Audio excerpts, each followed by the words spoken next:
금년 2015년 한 해를 마감하면서 마지막 주일 예배를 주님께 올려드립니다. 금년 한 해 동안 함께 하신 주님께 감사하며 한 해를 마감하며 우리에게 예배에 대한 바른 자세에 대해서 말씀하시니 감사합니다. 이제 귀를 기울이려니 주님의 말씀을 듣고 예배의 자세를 가다듬는 시간 될 수 있도록 주님 도와주시옵소서. 감사하며 예수님 이름으로 기도합니다. 아멘.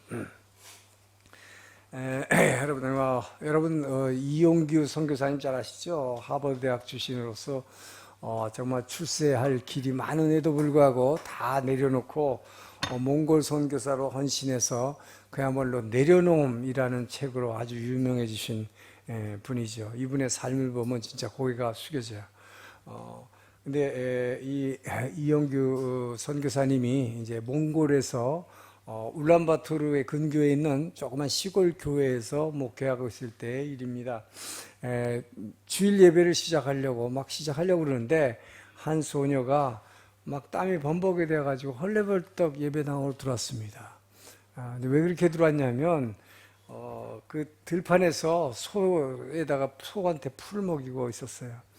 그런데 예배 시간이 되니까 아이쿠 예배 시간 늦었구나 했는데 예배 시간이 됐는데 사실은 소 풀 먹이다가 깜빡하는 사이에 소 이게 끈이 풀어져가지고 소를 잃어버린 겁니다. 그래서 소를 막 찾는데 암만 찾아도 없는 거예요. 예배 시간이 늦어서 이거 어떡하나 하다가 그냥 소 찾는 거를 그야말로 내려놓고 이 내려놓음의 저자잖아요. 내려놓고 예배 시간에 들어온 것입니다. 그래서 이 이용규 선교사님이 너무 놀랐어요. 아니 몽골에서 소 한 마리가 자동차 한 대 값인데 일본 돈으로 하면 약 300만 원 차 한 대 값인데 그거를 잊어버렸는데 예배 시간에 맞춰서 이 소녀가 들어온 걸 보고 너무 놀란 거예요. 그리고 너무 이 감명을 받은 거예요. 그래서 예배 시간 도중에 이 소녀가 이 소를 찾을 수 있도록 다 함께 합심해서 기도를 했습니다.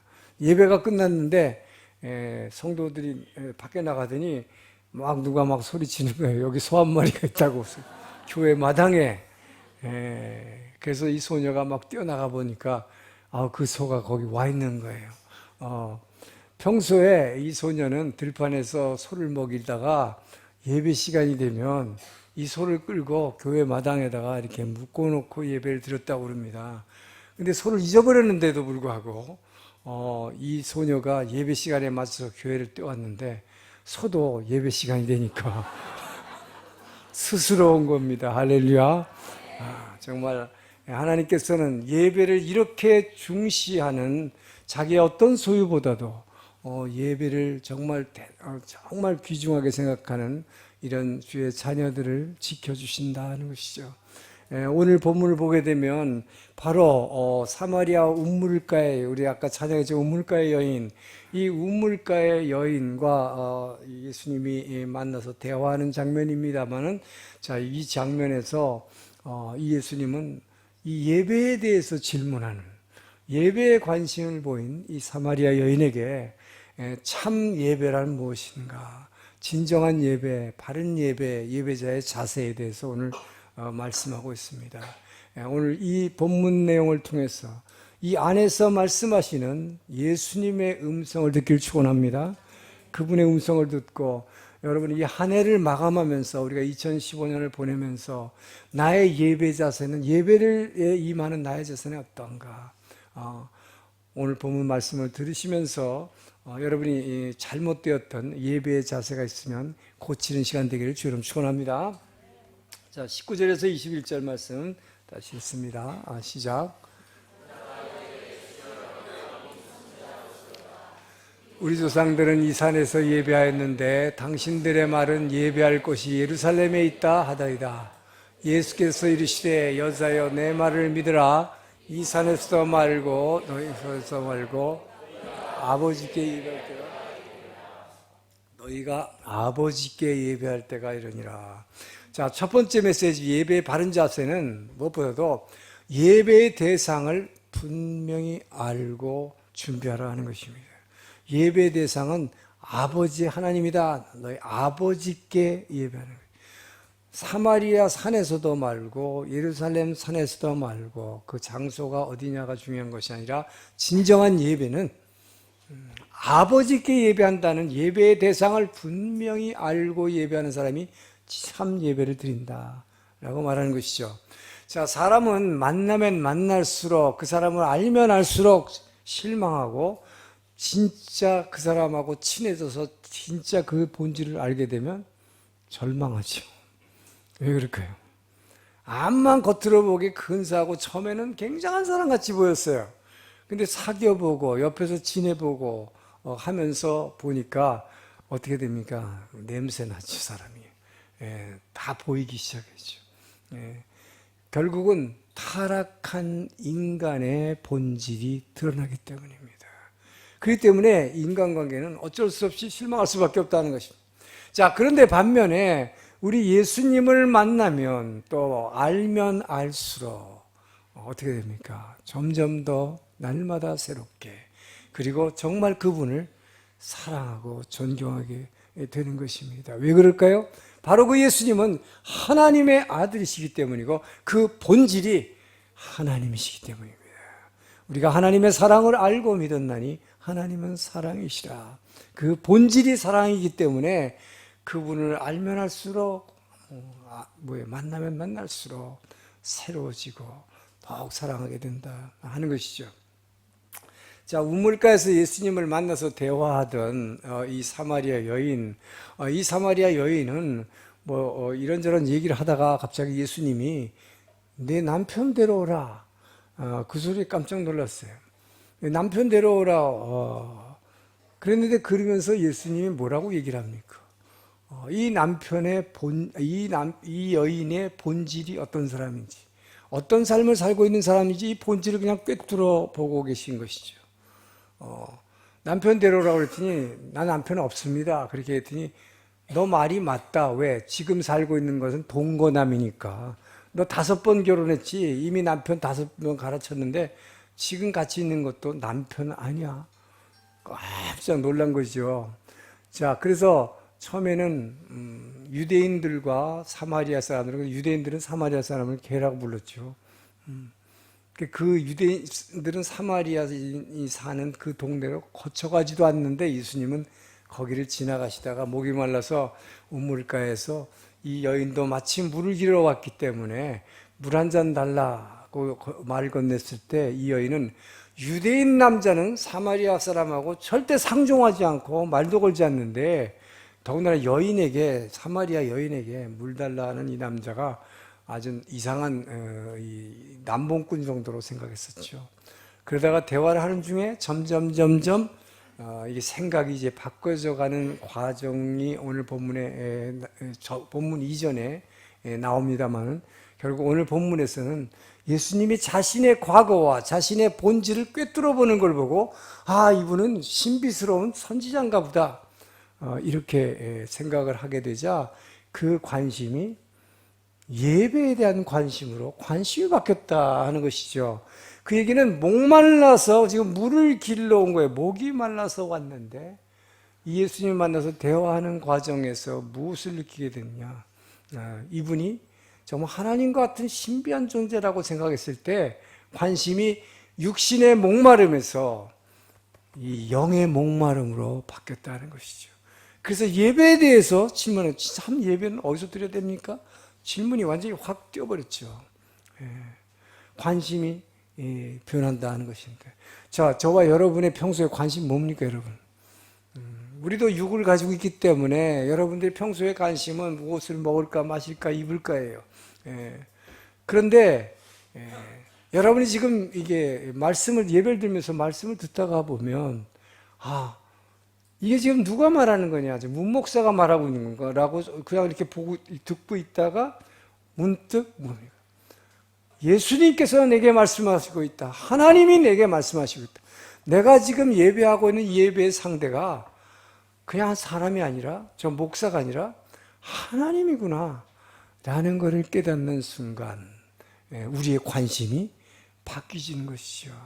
뭔가 가슴이 찡해지고 지금까지 경험하지 못한 이상한 감정에 휩싸이는 것입니다. 그래서 이 여인이 질문한 것처럼 예배에 대한 관심이 가는 거예요. 그래서 여러분이 이 말씀을 들을 때 정말 이 음성을 하나님이 내게 지금 말씀하고 있다고 생각될 때에 어떻게 됩니까? 여러분의 관심이 바뀌어지는 것이죠. 영적인 것으로 보이는 것에, 먹을 것에, 입을 것에 관심 가졌던 것이 육적인 것에 관심이 보이지 않는 것에, 하늘에 있는 것에. 전 여러분의 관심이 바뀌기를 주의 이름으로 축원합니다. 먼저 나의 예배의 대상이 하나님이라는 것을 알게 되면 관심사항이 바뀌어진다 하는 것이죠. 자, 그런데 여러분, 우리의 이성이라고 하는 것, 이 이성이라고 하는 것은 이성이 어떤 활동을 합니까? 이성은 어떤 사물을 이게 파악을 해서 이해를 하고 그 다음에 내가 가지고 있는 정보를 가지고 분석을 하는 것이죠. 이것이 이성적인 활동이에요. 근데 예배라고 하는 것은 무엇입니까? 예배는 하나님을 믿는 것입니다. 하나님을 믿는다는 것은 하나님을 두 표를 벌리고 하나님을 경배하고 하나님을 찬양하고 그 하나님의 말씀에 따라가기로 결단하는 것, 이것이 바로 예배죠. 그래서 여러분은 이 이성적인 활동, 그래서 여러분이 하나님을 대할 때나 또 성경을 대할 때도 여러분 이성적인 수준을 넘어가기를 주의 이름으로 축원합니다. 단지 이성적인 활동으로 성경을 배우고 이 지식을 여러분이 이해하고 분석하는 것으로 머문다면 그것이 여러분을 변화시키지 못하기 때문인 것입니다. 저와 여러분이 변화되는 것은 바로 예배 드릴 때에 변화되는 것입니다. 우리가 말씀을 그냥 읽고 배우고 알아서 머리로 이 이성적인 활동으로 변화되는 것이 아니라는 것이죠. 진정한 변화는 우리가 정말 두 손 들고 우리 하나님을 마음껏 예배하고 찬양하고 그분을 높여드리고 우리가 무릎 꿇고 기도할 때 결국 그분과 나의 관계가 새롭게 되고 또 내 가슴이 뜨거워지면서 내 막혀있던 마음이 뻥 뚫리고 그리고 그동안에 뭐예요? 쭈그러들어있던 내 인생이 바로 여러분이 예배드린 이 순간에 바로 여러분의 인생이 펼쳐지기 시작하기 때문인 것입니다. 할렐루야. 그렇기 때문에 이 예배라고 하는 것이 얼마나 귀중한 행인가 하는 것이죠. 그래서 우리가 하나님 앞에 할 수 있는 가장 귀한 행위는 예배밖에 없다 하는 것입니다. 자, 그래서 결국 이 여인의 관심이 이제 변화돼서 예배의 예배를 지금 뭐예요? 예배의 대상, 이 여인은 뭘 알기를 원했는가? 장소가 어디냐는 거에 관심이 있었어요. 진정한 예배는 어디서 드려야 되는가? 근데 예수님은 뭘 바꿔주신 것입니까? 어느 장소가 중요한 것이 아니라 누구를 예배하는 거가 가장 중요한 것이다. 이것이 예배의 핵심이요 예배의 본질이다. 아버지를 예배할 때가 오나니 바로 이때라 라고 주님은 예배의 대상이 하나님 아버지이심을 먼저 알려주는 것입니다. 그렇기 때문에 여러분, 우리가 정말 내가 예배드리는 이 예배의 상대가 하나님이다. 자, 여러분은 그 예배 상대 하나님, 당연한 얘기 아닌가 여러분 생각할지 몰라요. 저 목사님 오늘도 당연한 얘기를 하고 있네. 그러나 여러분, 우리는 하나님의 말씀을 그냥 똑같은 얘기를 듣지만 어느 날 갑자기 그 말씀이 살아있는 말씀으로 내 가슴을 확 파고드는 경우가 있습니다. 그렇죠? 바로 그분의 말씀이 살아서 움직일 때 내 안을 파고드는 거예요. 그런데 바로 예배의 대상이 하나님이다. 그 하나님이 어떤 분인가? 내가 지금 누구를 예배하고 있는가? 바로 내게 생명 주셨고 내가 그렇게 중시하는 가족들, 자녀들과 내 배우자에게 생명을 주셨고 또 내가 가지고 있는 지금의 모든 재산과 또 나의 이 직업과 나의 건강과 이 모든 것을 능력의 말씀으로 붙잡고 계시는 하나님. 할렐루야. 이 모든 것을 주관하고 계시는 하나님. 그리고 무엇보다도 바로 그 나를 위해서 독생자 아들을 주신 나를 그렇게 사랑하시는 아들도 아끼지 않을 정도로 사랑하신 그 아버지 하나님을 내가 예배하고 있다. 할렐루야. 여러분이 그 마음이 들 때 그 하나님이라, 그 아버지 하나님, 생명의 하나님, 나의 모든 것인 하나님을 내가 지금 예배하고 있다. 여러분, 그것에 정신이 번쩍 드는 순간 그 사람은 그 예배를 전날부터 준비한다고 하는 것입니다. 정말 두렵고 떨리는 마음으로 예배를 미리부터 준비한다는 것입니다. 예배의 대상이 분명할 때 그렇게 된다는 거죠. 그렇기 때문에 여러분, 내일 예배 드린 날, 여러분 예를 들어서 오늘 주일날 예배 드리기 위해서 토요일날부터 자기가 육체적으로 뭔가 하고 싶은 관심이 있고 사단의 유혹이 있고 쾌락이 나를 유혹해도 그걸 참는 거죠. 왜? 내가 내일 예배 드려야 하기 때문에. 이것이 바로 아버지를 예배하는 것이다. 그 나를 사랑하시는 그 아버지를 예배하는 날을 준비하는 사람입니다. 그것을 준비하는 사람은 바로 예배의 대상이 아버지임을 분명히 깨닫는 사람이 예배를 미리부터 준비한다. 그렇기 때문에 경건한 삶을 살려고 애쓰는 거죠. 내일 예배 날이기 때문에. 그렇기 때문에 여러분, 주일날만 예배하면 토요일날 이렇게 미리부터 준비하는 사람은 토요일날 경건해지겠죠. 매일 예배하는 사람은 어떨까요? 내일도 예배해야 되고, 내일 아침에도 예배도, 모레 아침에도 예배해야 되니까. 내가 뭔가 이렇게 나쁜 짓을 하고 싶은데 이걸 또 참고, 왜요? 내가 나를 사랑하신 그 아버지께 예배하기 위해서 내가 이걸 참노라. 전 여러분들이 진정한 예배자가 되기를 주의 이름으로 축원합니다. 그래서 우리 하목사님 부친께서는 예배를 준비하기 위해서 주일날 예배드릴 헌금을 어떻게 돼요? 토요일날마다 다리미로 구겨진 이 지폐를 데려서 준비했다는 거 아니에요. 왜요? 그 예배 드리는 분이 누구신가를 생각하면 그냥 될 수 없는 것이죠. 저는 여러분이 그 마음을 가지길 주님 축원합니다. 그렇게 여러분 진정한 내가 예배 드리는 분이 누군가를 알게 될 때 정말 예배 드리는 여러분 예배가 새로워질 거예요. 예배 드리는 자세, 대상이 분명해지면 예배 자세가 바뀌는 것입니다. 미리 준비해서 여러분 이제 금년 한 해를 보내면서 내가 지금까지는 그냥 무조건 예배만 오면 되는 줄 알았는데 미리부터 준비하신 예배 되기를 주의 이름으로 축원합니다. 이것이 참 예배자라고 주님께서 먼저 가르쳐 주신 것입니다. 두 번째 메시지입니다. 자, 22절에서 24절 말씀입니다. 시작.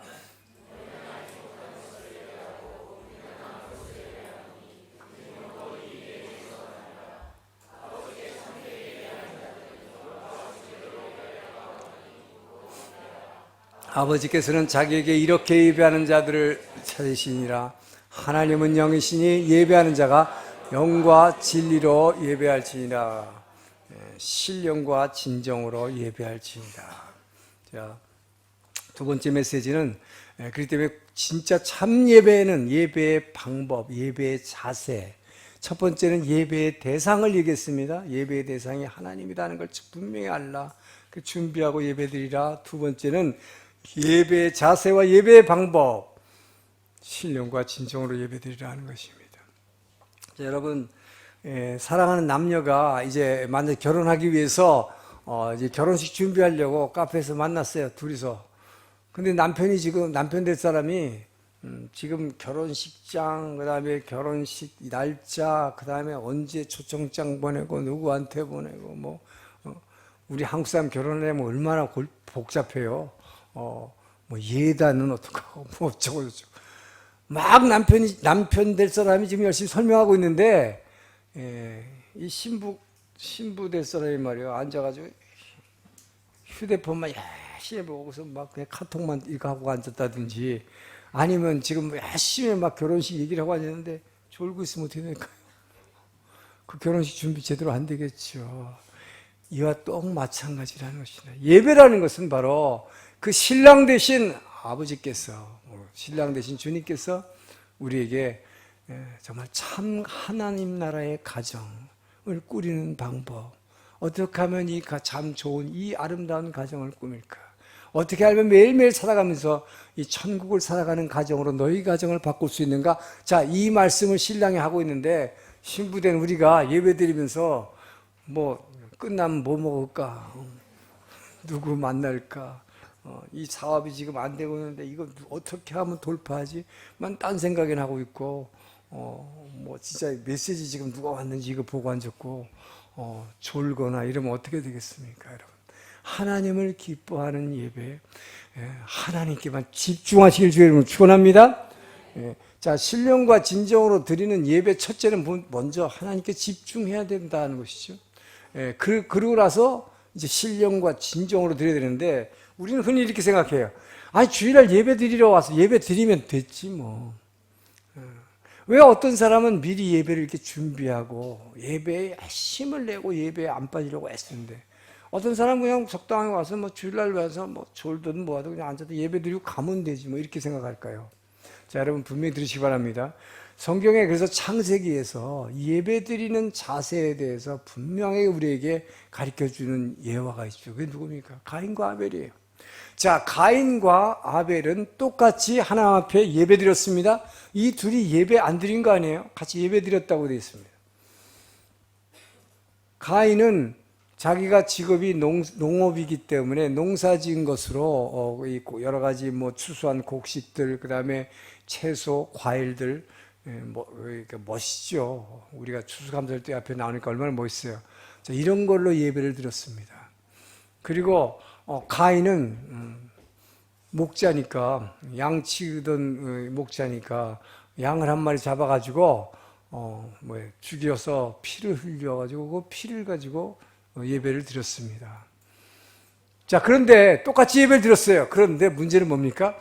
예배 드리고 난 결과가 그 인생이 엄청나게 인생의 결과가 달라졌다는 거예요. 이게 얼마나 중요합니까? 무엇을 말하는 것입니까? 제가 이 시간 성경 공부 시간이 아니기 때문에 왜 가인의 제문을 받으셨고 아니 아벨의 제문을 받으시고 가인의 거를 안 받으셨는지 이건 수요 성경 공부를 하는 날 들으시고 지금 그 얘기하는 게 아니에요. 받지 않으신 예배를 드렸더니 예배에 실패했더니 그 결과가 어떻게 됐냐? 살인자가 됐다. 그리고 평생 도망자로 살았다 하는 것입니다. 얼마나 비참합니까, 여러분? 예배 안 드려서 그렇게 된 거 아니에요, 여러분. 분명히 아시기 바랍니다. 주일날 예배 드렸어요.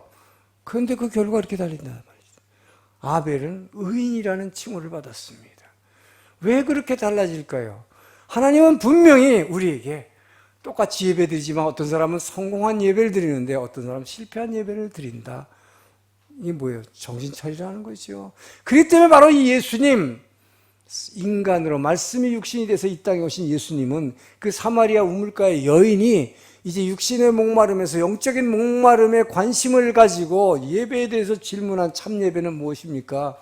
할 때에 주님께서 가르쳐 주시는 거죠. 예배의 자세와 방법이 얼마나 중요한가. 자, 그래서 여러분이 예배에 성공하는 예배에 성공하는 방법은 신령과 진정으로 드리는 예배다라고 가르쳐 주시는 것입니다.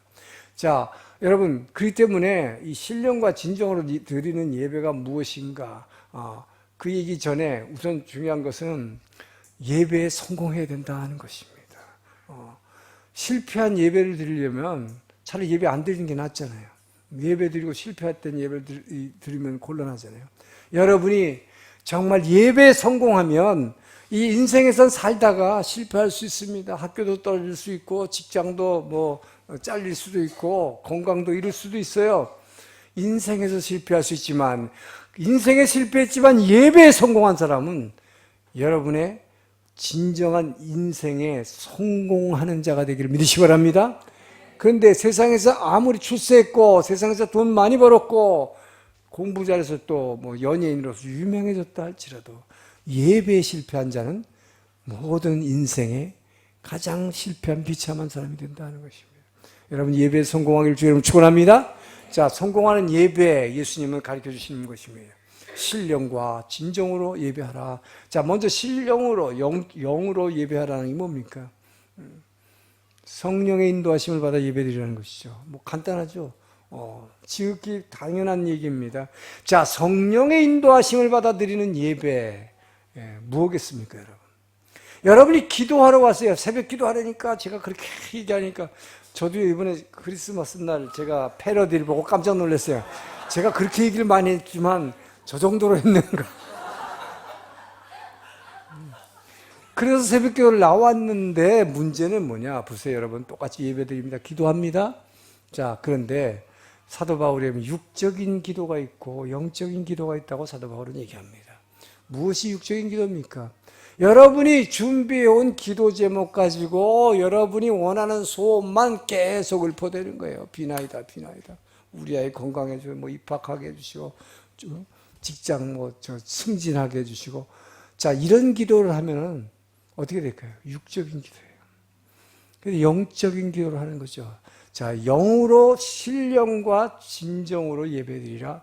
첫 번째 지금 영으로 예배는 성령의 인도하심을 받아 예배드리라. 이렇게 예배드리지 않으면 실패한 예배가 된다는 것입니다, 여러분. 똑같이 예배드렸는데 이왕 예배드리면 성공한 예배가 되어야 되지 않겠습니까? 자, 성공한 예배가 되려면 육적인 기도, 이거는 기뻐하지 않으신다는 거예요.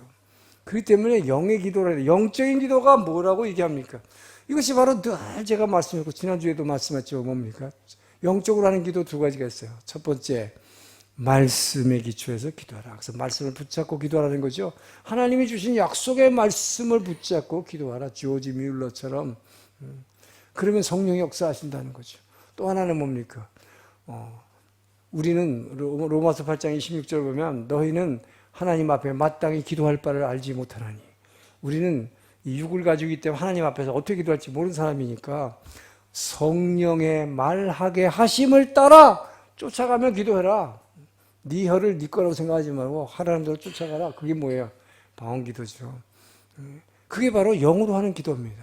자, 찬양도 마찬가지입니다. 찬양할 때 여기 찬양팀이 나와서 찬양할 때 내가 내 노래 실력을 뽐내려고 하면 어떻게 돼요? 이건 K-팝 스타에 나가죠. K-팝 스타. 예배 시간에 찬양이라는 건 뭡니까? 성령의 감동으로. 그래서 우리 찬양대처럼 찬양하다 막 눈물 흘리는, 또 성가대 찬양하면서 눈물 흘리는 이 성령의 감동을 따라 찬양하라. 할렐루야. 이런 예배를 주님이 기뻐하게 받아. 이것이 바로 성공한 예배라는 것입니다. 근데 무엇보다도 기도와 찬양뿐만 아니라, 여러분, 정말 하나님이 이 성경에서, 레위기에서, 이 제단에서는 어떻게 하라고 되어 있습니다. 제사장은 날마다 제단의 등불이 꺼지지 않게 등불을 켜놓고 있으라. 뭡니까? 날마다 말씀이 선포되는 이 제단에서 예배하는 거예요. 그렇게 되면 이 말씀이 쌓여있는 곳에서는 언제 말씀이 선포되더라도 성령이 바로 일하기 시작하는 것입니다. 할렐루야. 이게 영적인 예배예요. 그뿐만 아니라 그냥 어쩌다가 생각날 때 한번 기도하는 것과 그냥 이렇게 비나이다 하는 기도하는 것과 매일 나와서 여러분 매일 주님 앞에 여러분의 기도가 쌓여있는 그 쌓여있는 곳에서 그때 함께 기도할 때 여기서 영적인 폭발이 일어나는 거예요. 그렇기 때문에 여러분 이런 곳에서 기도할 때 기도가 쌓여서 날마다 쌓여있는 곳에서 함께 기도할 때 그래서 초대교회에서 사도행전은 뭐예요? 날마다 성도들은 모이기를 힘쓰며 함께 모여서 기도할 때 주님께서 너희가 둘 이상 기도하는 곳에 내가 반드시 임재하리라 그 약속이 있잖아요. 그렇기 때문에 이 기도가 쌓여있는 곳에 기도할 때 여러분이 기도할 때 바로 그냥 성령이 바로 터치하기 시작하는 거예요. 전 여러분이 그걸 체험하기 주님을 축원합니다. 그래서 그렇게 날마다 기도하라는 거예요. 그래서 여러분 가끔 기도하는 사람은 기도해도 기도가 잘 되지도 않고 답답하기만 해서 이 시간을 어떻게 때우나 제가 옛날에 그랬거든요. 그러나 여러분 이렇게 이제 기도가 쌓이고 성령에 민감해지면 그리고 기도가 이렇게 쌓인 곳에서 함께 기도하면 그냥 엎드리자마자 바로 성령께서 팍 타치하는 걸 느끼게 되는 거예요. 그분의 인도하신 가운데 쑥 들어가는 거예요. 전 여러분들이 정말 그렇게 영으로 기도하길 주님 축원합니다. 그래서 이 영으로 먼저 예배드리라 하는 거예요. 성령으로 예배드리라. 이것이 성공한 예배다. 그 다음에 뭡니까? 신령과 진정으로. 이 진정이라는 것은 일본말 마코토, 말씀이죠. 진리로, 말씀으로, 성령과 진리로 예배드리라. 자, 그래서 하나는 첫 번째 성령의 인도하심을 받아 기도 예배드리라. 두 번째는 말씀으로 예배드리라는 것입니다. 자, 그러면 말씀으로 예배드리라는 게 뭡니까? 예배하는데 그 말씀이 없는 예배가 있어요? 그러 있습니다. 오늘날 교회들 보세요. 많은 교회들 중에는요, 목사님이 성경 구절은 지금까지 똑같이 읽었어요. 어떤 분은 성경 구절 한 구절 딱 읽었어요. 근데 설교 내용을 들어보면 한마디도 예수님에 대한 얘기가 없어. 전부 세상에서 누가 뭐 어쩌고 세상 얘기밖에 없고, 어떤 사람은 자기 책 읽은 것 같고 논문 얘기하는 거야, 완전히 그냥. 책 연구한 얘기를 하는 거죠. 그죠? 예. 이것은 말씀에 의한 예배가 아니다는 것이죠. 자, 그래서 성령과 진리로 예배드리라. 이 진리의 말씀에 입각해서 예배드리라는 건 뭡니까? 예, 바로 나를 위해서 십자가에 죽으시고 부활하신 예수 그리스도의 십자가의 보혈의 능력이 전달되는, 이 보혈의 능력으로 꽉 차 있는 충만한 이 말씀이 선포되는 예배를 드리라. 할렐루야. 예. 그럴 때 이 안에 성령이 임재하시고 그분이 우리 마음 가운데 역사하셔서 그 말씀을 여러분의 가슴에 새겨주실 것입니다. 자, 여러분, 이것이 바로 성령과 말씀에 의해서 기도드리라, 예배드리라. 자, 우리의 예배 자세와 방법에 대해서 구체적으로 가르쳐 주셨습니다. 그런데 중요한 것은 오늘 23절에서 아까 뭐라고 그랬냐? 자, 너희들이 아버지를 신령과 진정으로 예배드릴 때가 오나니 바로 이때라. 이게 무슨 말이에요? 주님이 이 땅에 오시고, 예수님이 이 땅에 사람으로 오시고 나서야 비로소 성령과 말씀으로 드릴 수 있는 그 때가 열렸다 하는 것입니다. 자, 그 얘기는 뭐냐? 그 당시 예배 습관을 보게 되면요, 왜 예수님이 사마리아에서도 아니고 예루살렘 성전을 그렇게 유대인들은 중시했는데 예루살렘 성전도 아니라고 얘기했느냐? 이 말이 중요한 것입니다. 예, 그것은 당시에 유대인들의 예루살렘 성전 예배는 율법 중심의 예배였어요. 율법주의가 됐잖아요. 그래서 예수님은 얼마나 핍박하고 나옵니까? 말씀을 갖고 있음에도 불구하고 율법, 말씀 하면서 예수님을 얼마나 박해를 하냐 말이에요. 예. 이 얘기는 말씀 중심만 가지고 안 된다. 성령의 역사하는 은혜가 없는, 그렇기 때문에 율법주의가 되어버리잖아요. 예. 그래서 뭐예요? 엘리베이터를 안식일 날은 엘리베이터를 요거 단추 누르는 것도 노동하면 안 되니까, 안식일인데 안식해야 되는데 요거 누르면 안 되니까. 그래가지고 제가 전에 한번 얘기했지만, 마이애미 가면 유대인들의 해변에 있는 그 기가 막힌 그 만션에 보면은 제가 40몇 층을 43층을 올라가는데 매 층마다 띵동띵동하고 계속 열렸다 닫혔다 열렸다 닫혔다 자동으로 해놓은 거예요. 왜? 안식일 날인데 일 안 하려고, 이거 누르면 안 되니까. 그러니까 의도는 뭐예요? 율법을 지키겠다는 건데, 그래갖고 컴퓨터로 이걸 해놔가지고 피곤해갖고 지금 밤에 도착해가지고 빨리 올라가려는데 43층 올라가려니까 몇십 분이 걸리는 거야. 띵동 섰다가 문 열리고 계속 열리고. 예. 이게 유대인들이에요. 이게 바로 뭐야? 그 사람들은 말씀 율법 중심으로 산다고 했지만 이것이 가져다 주는 게 뭐냐 말이에요. 위선이다 것이죠. 예. 그런데 또 사마리아에서는 열정적인 예배를 드립니다. 그들은 열정적으로 예배드려요. 그런데 문제는 뭡니까? 그들에게는 말씀이 없는 거예요. 왜? 사마리아 산당이 어디서 생겨난 거예요? 금송아지 산당에서 생겨난 거잖아요. 예. 자, 그렇기 때문에 너희 아버지 하나님을 섬기라고 얘기한 거예요. 아버지 하나님을 예배하라. 너희는 무엇이 누구한테 예배드리는지도 모르고 예배한다고 말한 거죠. 자, 그래서 서로가 뭐 개라고 싸웠어요. 유대인들과 사마리아 사람들이. 예. 오늘날 어떻습니까? 오늘날 교회는 어떻습니까? 오늘날도 소위 복음주의 교단 말씀밖에 없습니다. 말씀 중심으로 예배드립니다 이겁니다. 근데 거기에는 성령의 역사가 없어요. 은혜가 없어요. 눈물이 없어요. 그러니까 변화가 없습니다. 머리로는 많이 알아요. 제자 훈련, 성경 공부 열심히 했어요. 은혜가 없어요. 반면에 성령파, 이건 뭐야? 금식 기도원 뭐야? 매일 이렇게 가지고 막 흔들어가지고, 저도 방언 중시하지만 방언 기도만 하자고. 말씀이 없다 이 말이죠. 이렇게 하면 한쪽짜리, 반쪽짜리 예배를 다 드리고 있다는 것입니다. 예수님이 지적하는 그겁니다. 그렇기 때문에 너희가 신령과 진정으로 진리로 아버지께 예배할 때가 오나니 바로 이때라. 할렐루야. 바로 지금이다 하는 것입니다. 여러분, 지금 오늘날도 이거를 그렇게 주님이 말씀하셨는데도 몰라가지고 한쪽으로 치우치기 말이야. 우린 말씀밖에 몰라요. 우린 복음주의입니다. 우리는 성령밖에 몰라요. 우리 기도밖에 모릅니다. 말씀을 배척하는 거예요. 한쪽은 기도를 안 하는 것입니다. 그러다 보니까 반쪽짜리가 돼서 변화가 없는 거죠. 저는 정말 우리 하 목사님을 존경하는 게 바로 그 점입니다. 제가 그것을 바로 제대로 가르쳐 주신 분이 하 목사님이기 때문에요. 말씀과 성령의 균형을 지으라. 이 두 가지의 밸런스를 취하지 않고 한쪽으로 치우치는 것은 결코 은혜를 입을 수 없고 똑바로 사람이 변화되지 못하기 때문이다. 바로 성공한 예배, 저는 여러분이 정말 말씀과 성령의 균형을 이룬 예배 드리기 주님을 축원합니다. 우리 동경 온누리교회는 바로 그런 예배를 드리는 곳이에요. 그렇기 때문에 한쪽으로 치우치지 않습니다. 말씀이 있고 보혈의 능력이 전달되는 말씀이 있고 또 한편은 뜨거운 기도가 있습니다. 눈물이 있습니다. 우리가 이렇게 예배 드릴 때에 정말 여러분이 예배에 성공할 뿐만 아니라 여러분의 삶이 변화될 것입니다. 은혜가 있을 것입니다. 축복이 있을 것입니다. 우리가 이제 한 해를 보내면서 마지막으로 한번 자신의 예배 자세를 점검하면서, 그러나 여러분들 중에는 자기 개인적인 성향이 있어요. 나는 주로 말씀 중심의 예배를 드리는 사람이야.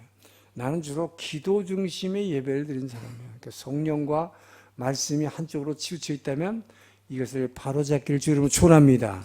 그래서 성령과 말씀으로 아버지를 예배하는, 여러분이 예배의 대상을 분명히 새삼스럽게 다시 한번 의식하면서 날마다 예배를 준비하기를 축원합니다. 그렇게 준비하고 사는 사람, 그것도 주일날만 한 번 예배 드리는 사람은 토요일날만 거룩한 삶을 살라고 할 거예요. 내일 예배 드리니까 오늘은 나쁜 짓 참자. 네, 여러분, 매일 예배 드리면 어떻게 될까요? 내일도 예배 드리니까 오늘도 참고, 모레도 예배 드리니까 오늘도 참고, 그래서 여러분이 생각이 거룩해지고 여러분이 이 마음이 거룩해지고 여러분의 입술이 거룩해지기를 주 여러분 축원합니다. 그래서 날마다 예배 드리는 자의 축복이에요. 여러분, 정말 이 예배의 자세를 다시 한번 점검하고 새해를 맞이하기를 주의 이름으로 축원합니다. 여러분 모두가 인생에는 실패해도 예배에 성공하기를 주의 이름으로 축원합니다. 기도하겠습니다. 좋으신 하나님 감사합니다. 우리에게